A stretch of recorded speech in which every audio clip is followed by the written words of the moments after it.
lakau lubu bini kabatu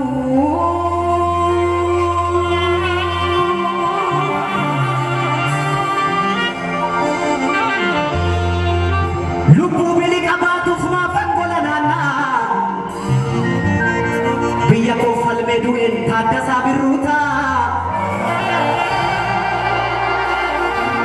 lubu bini kabatu sumafan golanana sabako falmedu en nakasawa kita lubu bini kabatu sumafan golanana biya ko falmedu en wako butu kota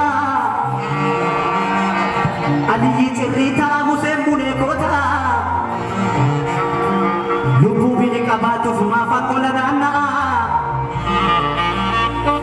Ethiopia falmedu en balai zallaka ka zallaka kintuta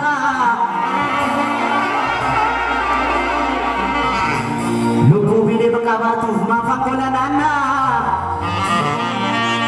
Ethiopia falmedu en uli kading kita Ya jolne biya koti kundum tunado koti jirtu